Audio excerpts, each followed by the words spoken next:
We're about to go live. All right, everyone. We're about to go live on Instagram as well. So let's wait about 30 seconds or so. And I think this is going to make it. I think here we got our microphone. I've got the camera. I got the Instagram up as well. All right, everyone. Welcome to another RelateWell Live with Dr. Rick Marks. I've got to be saying it again. It's just my need, my insecurities, call it whatever you want. So my thoughts are, if you will just forgive the cough, it's my post-COVID cough. If you'll just forgive that and overlook it for right now and give me a little bit of grace, I'd appreciate it. All right. We will get through this thing. At times I cough more than others, but today's been a really good day of not coughing, as a matter of fact. So anyways, welcome everyone.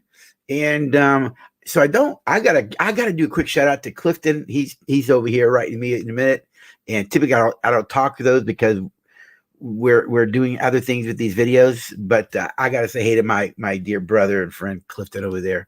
So anyways, alrighty, we're gonna get this thing kicked off and started, and this goes about 40 to 45 minutes. All right, and we're gonna talk about signs that you're falling out of love. Now, yesterday we talked about what does the statement "I love you, but I'm not in love with you." What does that mean? That those 10 words, those string of 10 words are very confusing. Therapists hate them. And what we did, we unpacked 5 meanings of that statement. And then, what is that really psychologically and emotionally? And then what can you do about it? All right. Now, today, we're going to explore signs that you're falling out of love. Now, you've heard the phrase, "I fell in love." I don't even know what that means, to be honest. I don't know that I've ever said I fell in love with Luella. I will tell you this. The very first time I ever saw my wife, if you ask me right now, Rick, when did you meet Luella? I don't know. I really don't know when I met her. I have no idea. I remember the first time I saw her. I was at an event. I was 20. I think I was 20, 19 or 20 at the time. And I was at an event and I had never seen her before. And it was a church event, as a matter of fact, with college age folks. I was in US Navy at the time. And so I'm at this Tuesday night event with a bunch of folks my age. And I was sitting on the couches of these people's house. And I had never seen her before. She comes in the door and she walks across the room, headed to the kitchen. I'd never seen her before. I can't tell you why or how or for what reason. I knew I wanted to marry her. He went back and told my senior chief the next day. I told my senior chief, I said, "Hey, senior chief," I said, I saw the girl I'm going to marry. He said, "What's her name?" I don't know. I just met her last night, or I just saw her last night. "What's her name?" I said, "I told you, I don't know. I just saw her last night." And he kind of rolled his eyes. About 2.5 years later, he actually did our wedding. Okay. And so I don't know when I actually met Luella. But when I did see her that night, something happened in me. I don't know that I fell in love. I just knew somehow, instinctually, I loved her, didn't know her, and I wanted to marry her. I don't think it was a fall in terms of what I believe fall is. But we know that people like to say people fall in love. Whatever that means to them, it's okay. Well, if you can fall in love, then you can fall out of love. Now, for me, one of the core pieces of my teaching and what I believe about relationships is that the most important part of a relationship is not the husband or wife. It's the relationship itself. It's the third part of the relationship. Us wins, you both win. Us lose, you both lose. And the way you know that you have us in the house is you feel its presence and you feel its absence. And we talked about love being an emotion before. All right. Love is an emotion. In the logic of motion is pain pursues pleasure. The brain is wired to avoid pain and pursue pleasure.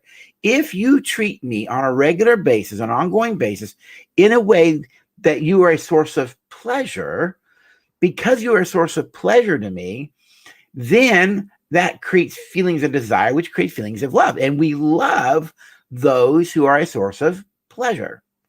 But if you're a source of pain, you don't feel love, you feel threat, you feel a sense of danger. And when you feel threatened or danger, that this other person is a danger because they're really a pain, they're a source of pain, your brain won't let you feel love, your brain will let you feel fear because you're afraid of this person. And what the brain does is fight, flight, or freeze. Again, forgive me for the coughing. It is my post-COVID cough and slowly getting better. So anyways, so we're going to assume if you can fall in love, you can fall out of love. So what would be the signs that, I'm going to do it again, folks. You know me. I love that song, but I say it all the time. What are the signs that you lost that love and feeling? By the Righteous Brothers, all right? What are the signs that you've fallen out of love? What are the signs that your partner has fallen out of love or is falling out of love? So I want to take a look at that today in our segment and just help you understand, though, if as you're listening to these things, you go, wow, this is me or this is my partner. You start to see these things. RelateWell as a curriculum is designed to teach single, dating, and married couples how to be the best version of themselves so they can love well and that you can create a strong, healthy sense of usness. And RelateWell has taken a lot of people who've fallen out of love and reconnected the love, the feelings of love, the goodness, all right? And that's what we actually do in our work is take couples who've had years of therapy, nothing's working, and we get them reconnected again. I always tell people that's actually easy to do to get you to fall back in love. Actually, I think you have to deal with hurts or pains that block the feelings of love so they can reemerge again. And we actually teach the process and the skills and tools that make that happen. All right. So again, if you've lost those love and feelings or your partner has lost those love and feelings, how would you know it? Are you ready? If you're taking notes, get your pen out. Here we go. Signs that you've fallen out of love or your partner has fallen out of love. Here we go. All right. Number one, you have become over time less interested in them. You've lost a sense of wanting to know them.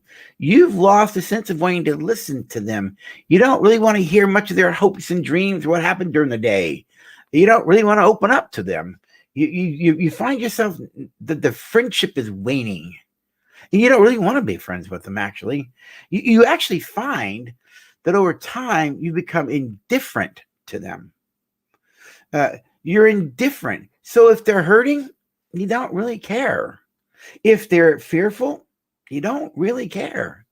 If they're struggling with something that happened at work, you don't really care. Because when you start to lose interest in being with them, you become apathetic. You become indifferent to them. You know, when a person gets to the place of indifference or apathy, what the brain has done, the brain has says, you're a source of pain. And I don't want to feel this pain with you. So the brain has an uncanny way of going to indifference, to apathy. You just quit feeling emotionally with them. It's a self-protective mechanism of the brain when a person's a source of pain. All right.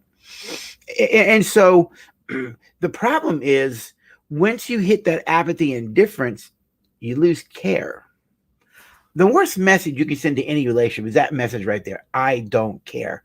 Because if you send the message, I don't care enough, then I've found that people eventually walk out of your life. Why? Because why would I stay in a relationship with someone who doesn't care about me? And so if one and or both of you have found yourself becoming less interested in being with that your other partner, ask yourself, have I moved to indifference? Am I apathetic? Is there a part of me that just doesn't care anymore? You know, I always believe that you can get the feelings of love back. That I believe strongly. There are certain things you need to do to get there, and you got to be as a way of being to help make that happen. And what I've learned from my mentors and through from study academics, the brain, whenever the brain has too much pain and fear and anger, then what the brain does, it starts taking feelings of love and goodwill and start pushing it. Think of it this way, all right? We'll say that this cup right here is what's known as the limbic system, the emotional jug, all right? Emotional trash can, whatever you don't call it, all right? And so this has all positive negative emotions come out of the same area of the brain. But what if this thing is filled up with too much anger and hurt and pain, rejection, abandonment, hopelessness, helpless? What the brain does, the more this thing fills up with negative, what the brain does, it starts to push to the bottom of the limbic system, the bottom of this emotional cup. It starts to push to the bottom feelings of love, feelings of goodness, feelings of relief, feelings of pleasure. Because your brain will only feel the negative. So there has to be a way to get all that negative off that part of your brain, and theoretically, the feelings of love would actually reemerge. And this is why people get to that place where they say, I love you, but I'm not in love with you. Again, we tackled that really heavy yesterday.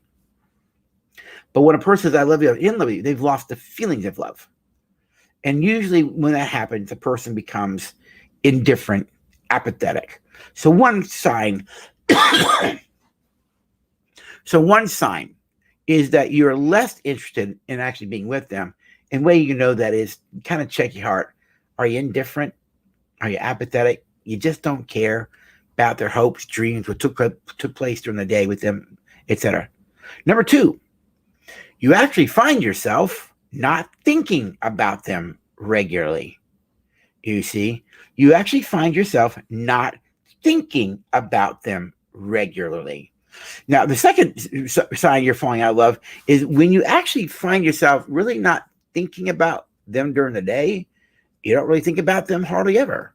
You think more about yourself or your work or the kids, whatever. When you find yourself not thinking about your spouse on a regular basis, that's a sign that feelings of love and infatuation are gone.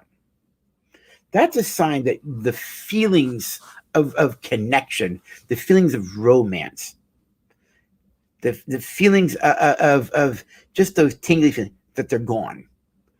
You see, in order to build an intimate, loving, connected relationship, you've got to want to know your partner. I had my mentor, Dr. Lori Gordon, wonderful lady. She died a couple of years ago at age 96. Much of who I am has been highly influenced by her and some other, but particularly her. She was brilliant on relationships. And she used to say, when I worked for her and would travel with her around the country doing marriage training classes using her work, she used to say, if you don't want to know your partner, then why are you together? If you don't want to know your partner, why are you together?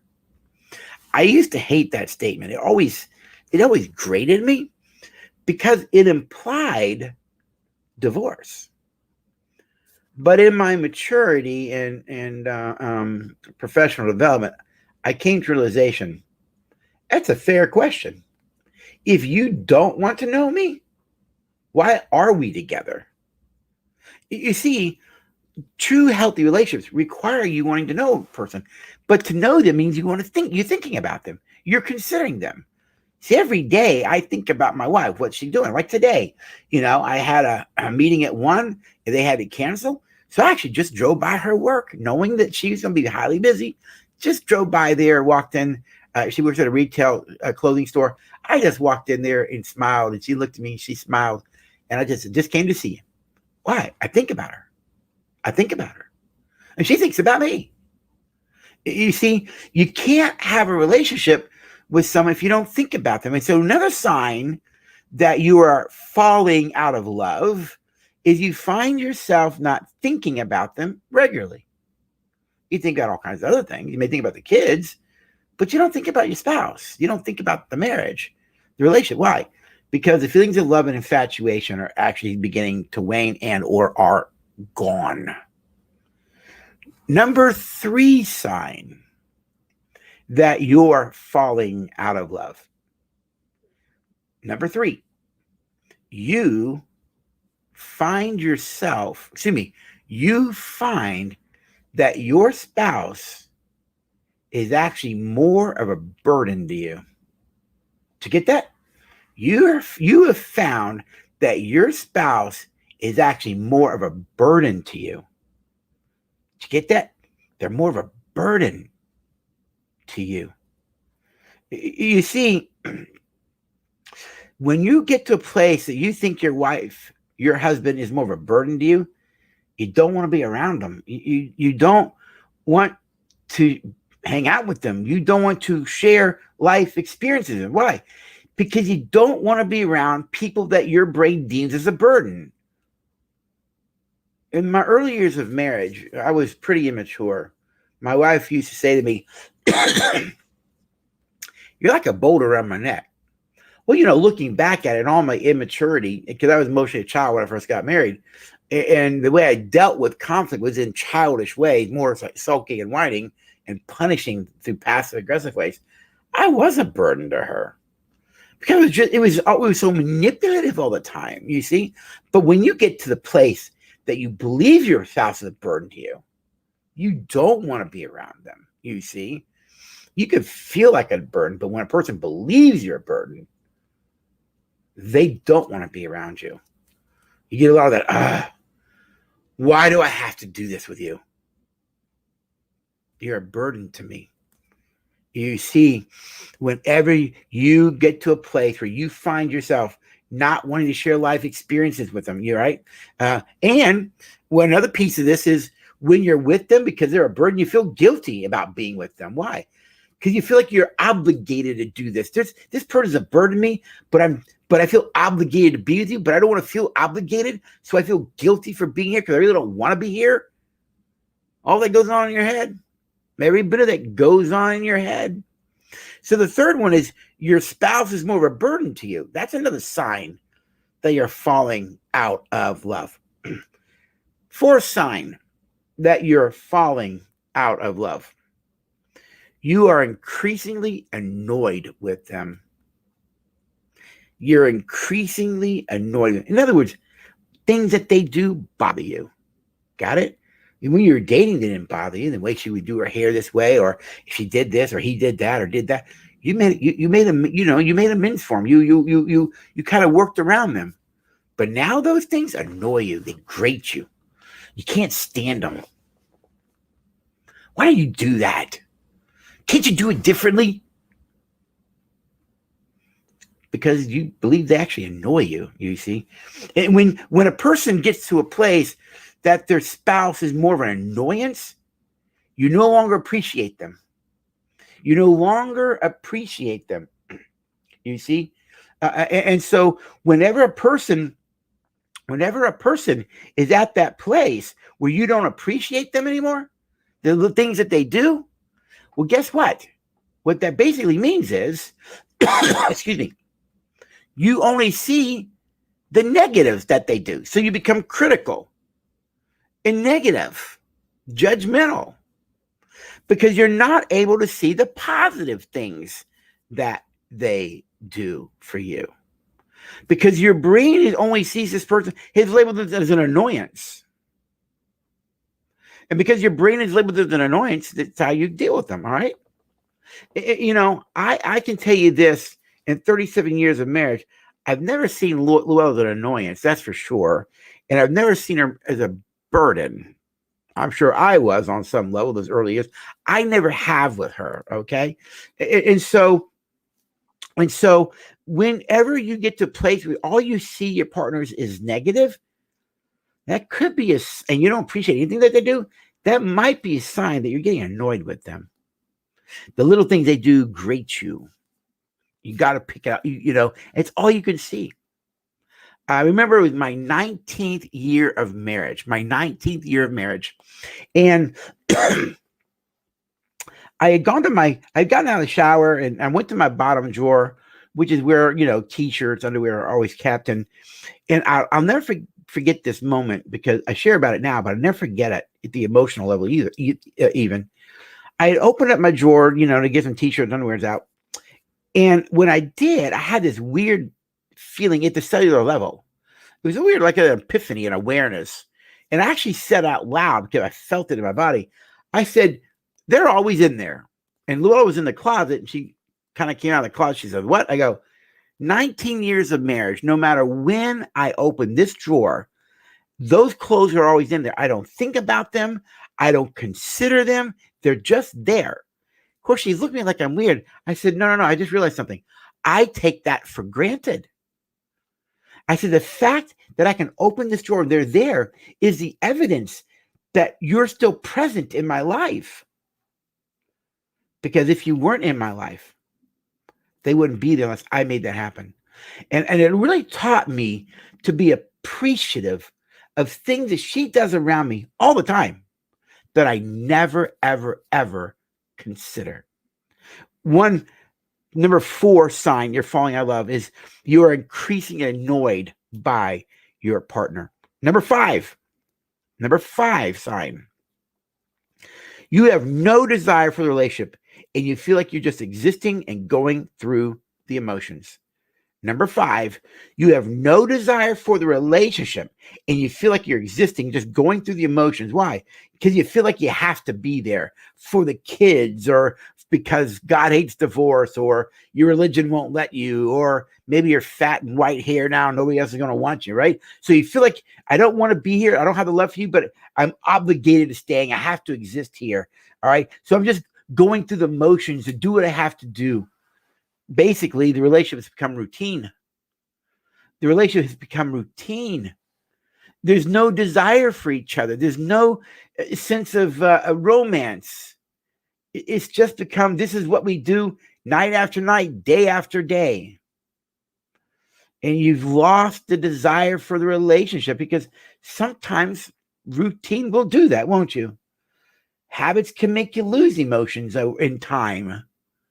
And so whenever you get to the place that the relationship is routine, not a good place to be. Spark it up, spruce it up, do some things different. All right? Go on a trip. My kids have actually kind of not forced it, but have moved Llewellyn and I that way. My kids have been traveling all over, Europe, the Middle East. I mean, they're in their early 20s and they're traveling the world. I never did that. I remember when I was 17 years old, my dad let me drive from Georgia to Florida to visit my mom and my stepfather. That was a big deal. I get to go to Florida. My kids are going to Jordan, Beirut, different countries in Europe, England. My oldest son has been in Indonesia and Cambodia, Europe. And because my kids have been living over there, Llewellyn and I actually did a trip to Indonesia to visit our oldest son when he was in the Peace Corps there. And we went and visited Bali. We'd never done that before. And I'm telling you, it just awakened some things for us to see something different, to get out of the routine and the rut that we were in. And then 2 years after that, we went to the Middle East, to Amman, Jordan, hung out with my son and my daughter. They took us over into Israel for a few days. And Jesse took us down to Wadi Rum, which is a desert in southern Jordan. We slept in a Bedouin camp. Yes, I slept in a Bedouin camp. I was so frustrated he set that up for us. But you know what? I don't like to get out of my routine. I'm telling you, they forced me out of my routine. I would do it again. It's just new experiences. I think sometimes our marriages need that. They just need something different, spontaneous at times. But one way that you've fallen out of love, it's become routine. Now, what can you do if you've lost that love and feeling, like the song by the Righteous Brothers, which I all the time mention? And yes, I understand that Daryl Hall and John Oates did a remake of that song. But I would encourage you, listen to the Righteous Brothers version and listen to the Daryl Hall version. You can find them both on YouTube. I think You'll like the Righteous Brothers version. All right. So I got off topic. All right. What do you do? What can you do when your partner has fallen out of love or you have fallen out of love, right? The first thing I would tell you to do is this: stop your old patterns of living. Do it. Take a step back, become aware. How is your life? Is it get up, work, TV, bed, get up, work, TV, bed? There's nothing that connects you. There's no dating. There's no time for just confiding in each other. There's no time for intimacy. And by intimacy, I don't mean sexual intimacy. I mean intimacy where you actually open up and become vulnerable to each other. And you start to share your hearts with each other. You listen to each other's hurts and pains. Dr. John Gottman's called these love maps. I refer to these is the things you want to know about your partner. We use a skill called the daily touch point to identify those things. Different people have different ways of doing this. The key to bonding is confiding. But sometimes when you know those old patterns, you quit confiding in each other. You quit sharing your dreams and hopes and your wishes and your hurts and your frustrations, the things you want in your life, the things you want different. We just don't share those anymore. And so first thing is step back, stop the old patterns of living. If we're going to stop an old pattern, you got to create a new pattern, right? That's obvious. Also, ask yourself this question: what are my blind spots? It's easy to point out Llewellyn's issues. Do I have blind spots? Of course, we all do. But because they're blind spots, I wouldn't know what they are. So how would you know how would you know what your blind spots are when you're blind to them? I got an answer for that too. Go ask other people. What do you see in me? Hey, if you notice me with my wife, how do you see me with her? And if you really have the courage, ask your spouse, how do I come across? When I'm this way, what message does it send you? Ask them questions. I'm going to tell you something. This is very, very important.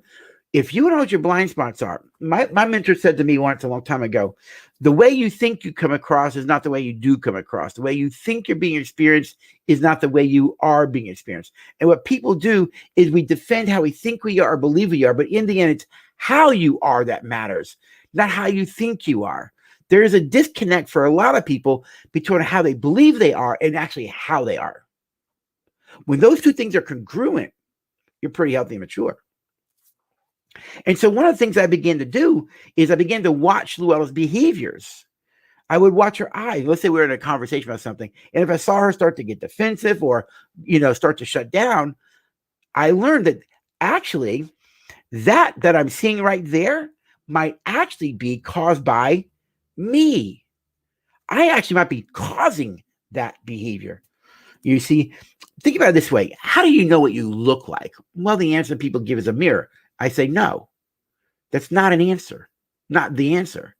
And I can prove it because you also know what you look like by a glass door, your car window, a blacked out eye patching, and water. All those things show you what you look like. Excuse me.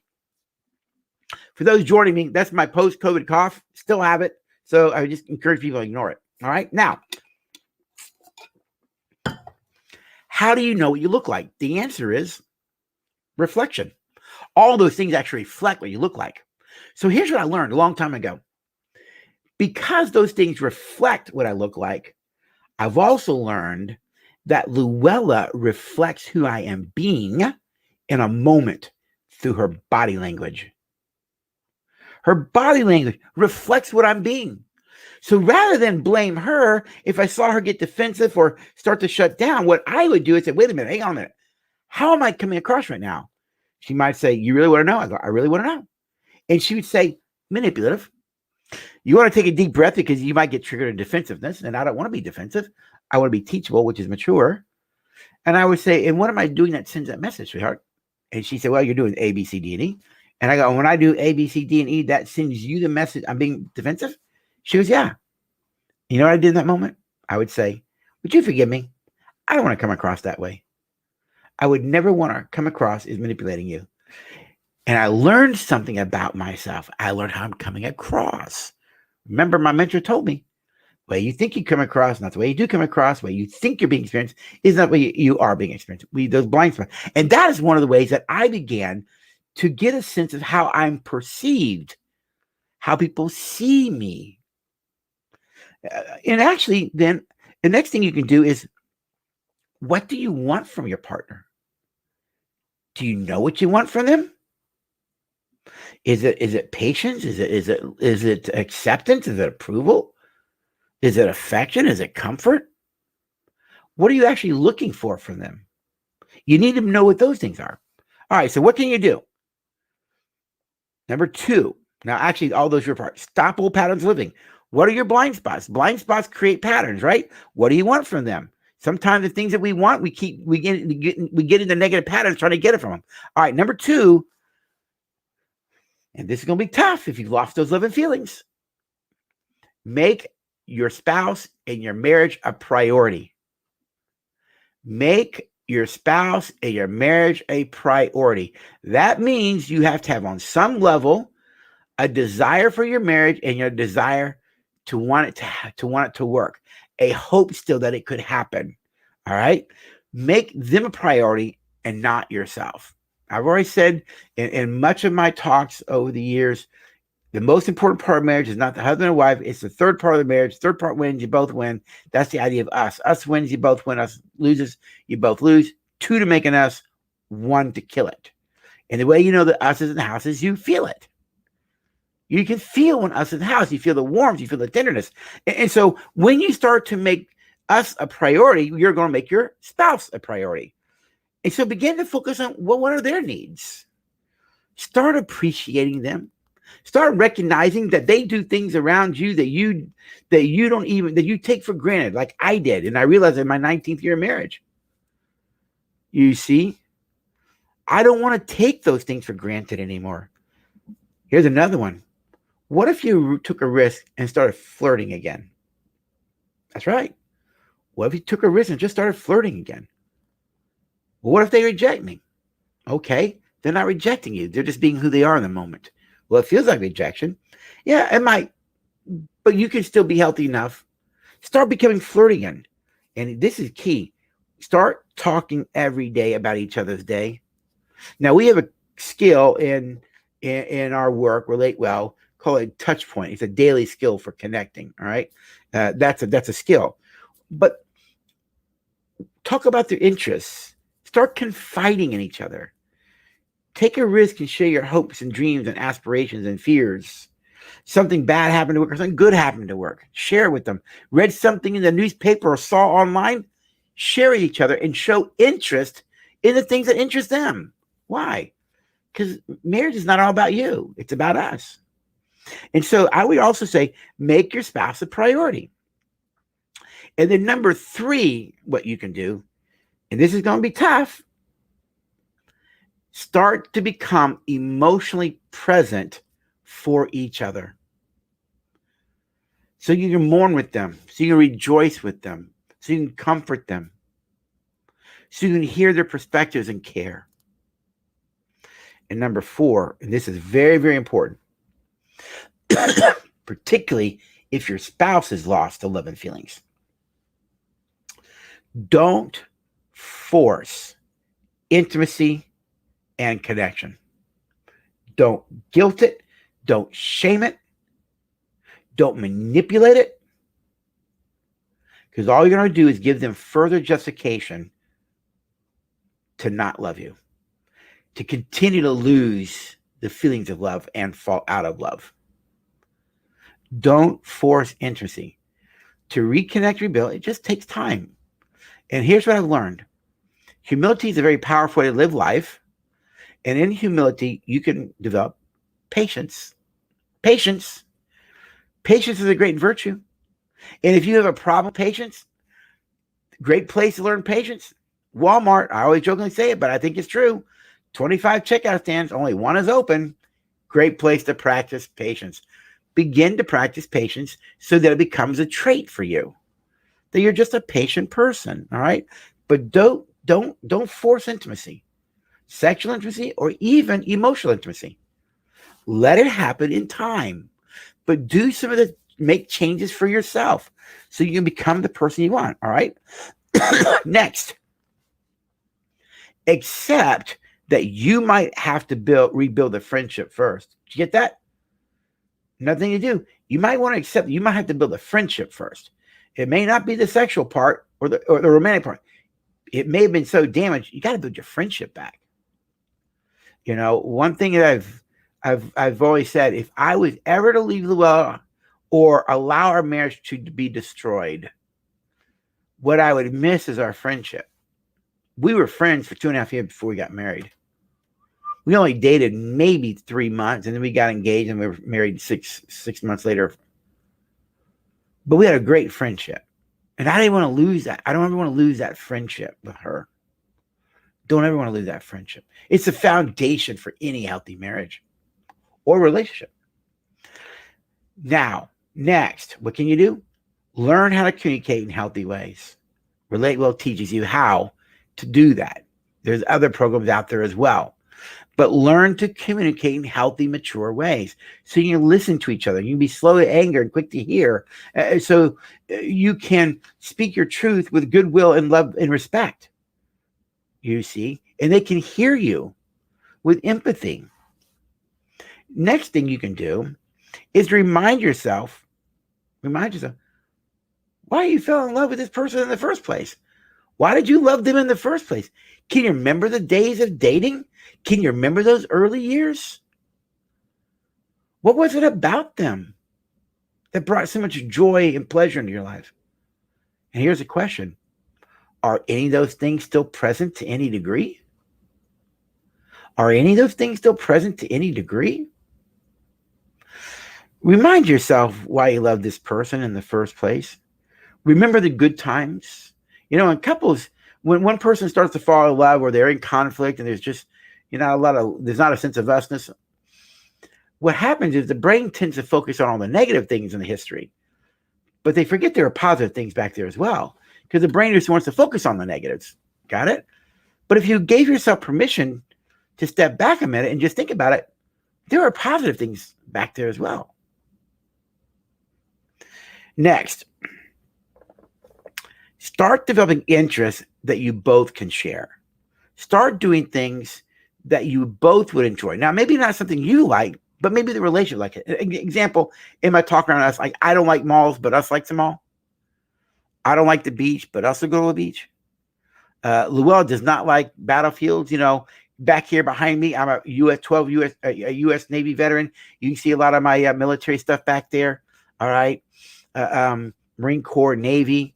You can see over here some flags. I think it's over there. That way, some flags. All right. I've got a lot of military stuff. I love the military, but Llewellyn would never go to a battlefield. Ever. Won't do it. But us will go to a battlefield. Start doing some things that you both can share together. It may not be something you would do, but you'd be willing to do for us. You see? What this says is, hey, usually a lot of couples, I have my interest, she has her interest, but there are no us interests. What would us do? And us to do things that you wouldn't do. That makes sense? All right. And then, so you develop new interest, something that you both can share, something that us would do. And the next thing you can actually do, and this is going to be very important, take it slow, but develop being affectionate with each other, hand holding, arms around each other. Those, got it? Not necessarily being sexual. Sometimes you may have to put off the sex just to build back the affection. And that's tough, I know, for a lot of guys and some women. But sometimes a relationship is really more about the affectionate touch, sitting on the couch, holding each other's hands, being close to each other. One of the things I always enjoy is end of the day, Laura comes home and she's pretty tired from her long day doing retail in the school uniform shop she works at. She's on her feet. She'll tell me, I walked 5 miles or I walked 6 miles today, just in that store on her feet. She's got one of those Fitbit things, right? I'm always tracking it. And I say, come over here. She'll sit on the couch and I said, take your shoes off, and she'll put her feet on me and I'll just massage her feet for her. She loves it. I do it for her, and I do it for me. I like touching her, and it's just affectionate. You see. Next thing you can do is do regular, thoughtful things for your spouse, things that they enjoy. My bride likes yellow roses. I learned the hard way. All right, yellow roses. I get her yellow roses. I send her a voicemail message every day saying, "Hey, I'm thinking of you. I love you. How are you doing?" And this is the last one, and very important as well. Don't blame your spouse for the distance. They may they may have lost their love and feelings, but don't blame them completely for the distance. You've already learned, maybe you can, from earlier, the earlier we talked about what are the things that you've done, how have you contributed to this. Own your parts as well. Own your parts as well.